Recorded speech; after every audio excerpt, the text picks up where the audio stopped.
Hello, Leo, Sun, Moon Rising, and Venus signs. Kamusta kayo? Sana po yung nasa mabuti kayong kalagayan. Welcome back po sa Star Tarot.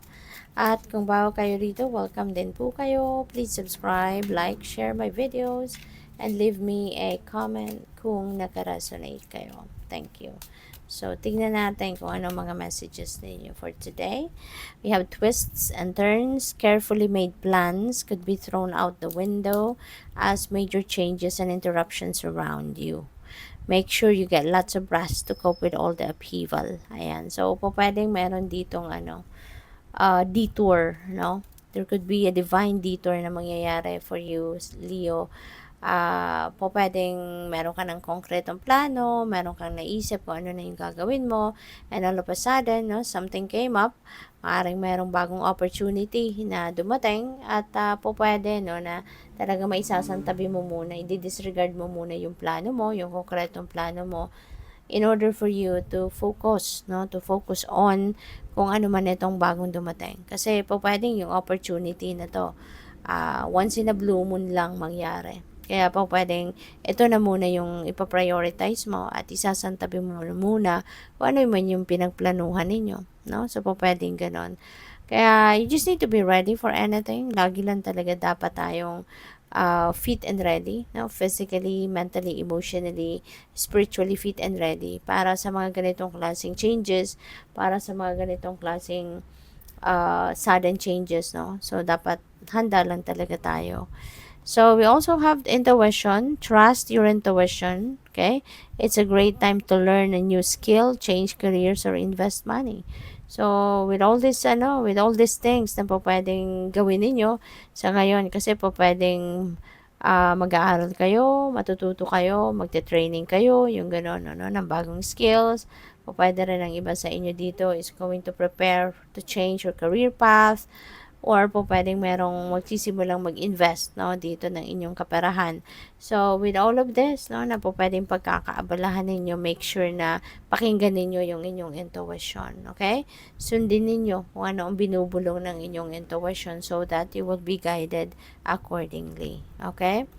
So, we also have achievement. Wow. So, enjoy the limelight. You've earned it. Although on the family front, someone's health could cause some secret worries and sleepless nights. Ayan. So, good for you kasi meron kayong achievement, meron kayong accomplishment dito. Matutupad mo na siguro kung ano man yung goal mo. You will be meeting your goals. You will be, kumbaga, maaano mo na, tawag din mangyayari na, 'di ba? Kung ano man ang target mo dito, no? You're going to hit the mark, ika nga. Pero yun nga lang, no? Parang hindi mo rin ito masyadong mai-enjoy, hindi mo rin ito masyadong hindi mo rin siya masyadong masisavor because maybe at the back of your head, you're worrying about someone, sa inyong pamilya na maaring merong dinaramdam, no? Maaring merong health issues, no? Na yun ang nagpapa-worry sa inyo. Yun ang pinag-aalala mo. So, tingnan natin kung ano pa ang mga messages para kay Leo.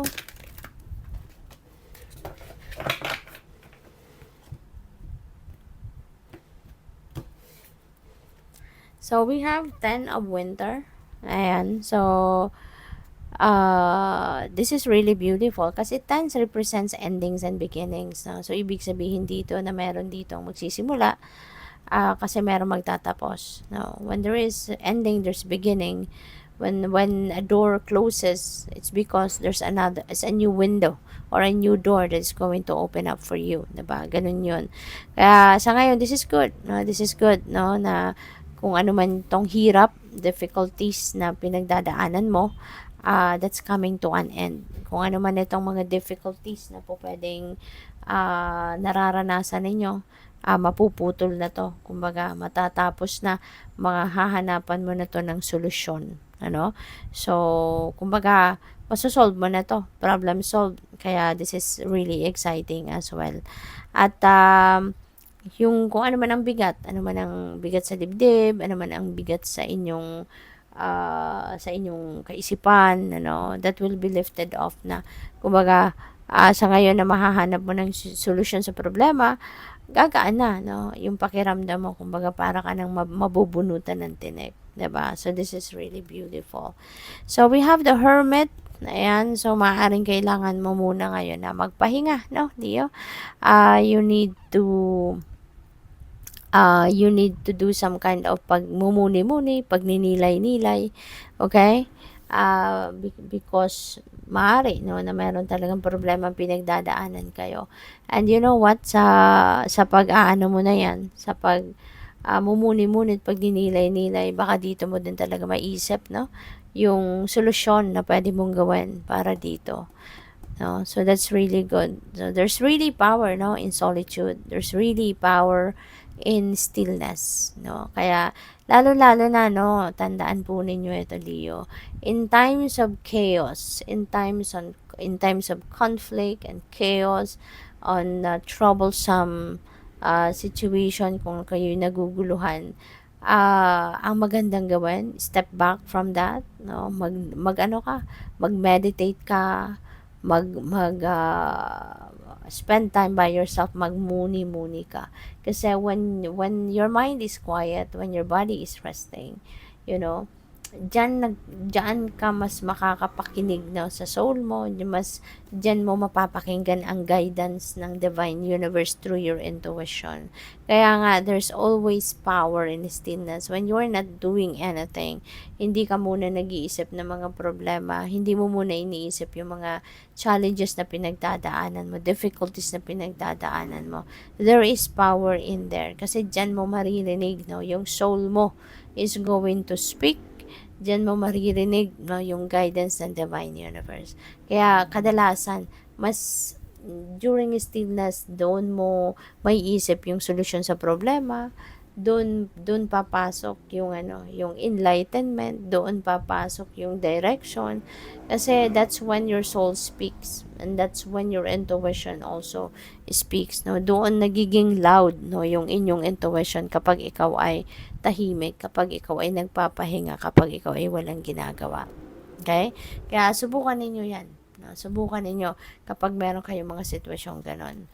So, we have 7 of Spring. Ayan, be assertive. Okay? Huwag mong maliitin ang sarili mo. Do not procrastinate. Okay? Alam mo sa sarili mo na meron kang kakayanan.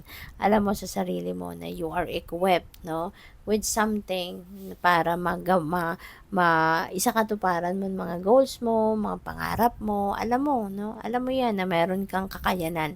Maaari lang na ikaw ay nagdadalawang isip, maaari lang na ikaw ay nagpo-procrastinate. So don't be. Tanggalin mo ng mga negative energy na 'yan at magpatuloy ka, no?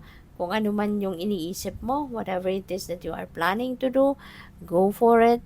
Focus on that, no? Gawan mo ng sipagan mo, gawan mo ng paraan, no? Maging matapang ka.